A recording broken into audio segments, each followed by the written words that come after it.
السلام علیکم دوستو، میں ہوں محمد کاشف اور آپ دیکھ رہے ہیں انفو کائنات۔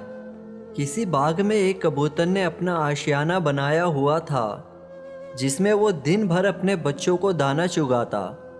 بچوں کے بال اور پر نکل رہے تھے۔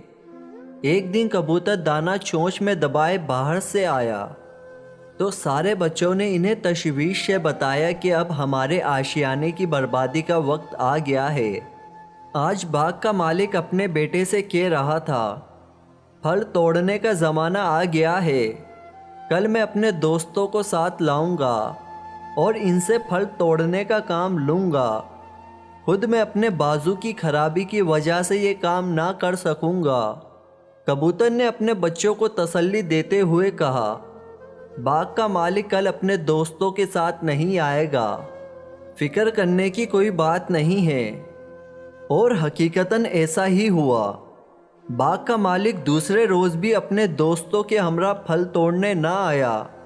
کئی روز بعد باغ کا مالک اپنے بیٹے کے ساتھ باغ میں آیا اور کہنے لگا، میں اس دن پھل توڑنے نہ آ سکا کیونکہ میرے دوست وعدے کے باوجود نہ آئے، لیکن میرے دوبارہ کہنے پر انہوں نے پکا وعدہ کیا ہے کل وہ ضرور آئیں گے اور پھل توڑنے باغ میں جائیں گے۔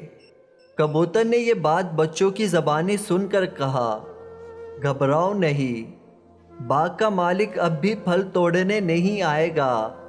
اسی طرح دوسرا روز بھی گزر گیا اور باغ کا مالک اور اس کے دوست باغ نہ آئے۔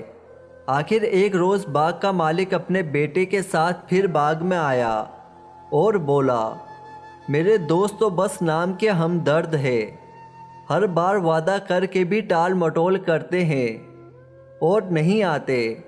اب میں نے فیصلہ کیا ہے کہ ان پر بھروسہ کرنے کے بجائے اپنا کام میں خود کروں گا اور کل باغ سے پھل توڑوں گا۔ کبوتر نے یہ بات سن کر پریشانی سے کہا، بچوں، اب ہمیں اپنا ٹھکانہ کہیں اور تلاش کرنا چاہیے۔ باغ کا مالک کل یہاں ضرور آئے گا کیونکہ اس نے دوسروں پر بھروسہ کرنا چھوڑ دیا ہے۔ حاصل کلام، دوسروں پر بھروسہ ہمیشہ نقصان کا باعث بنتا ہے، اپنا کام خود کرنا چاہیے۔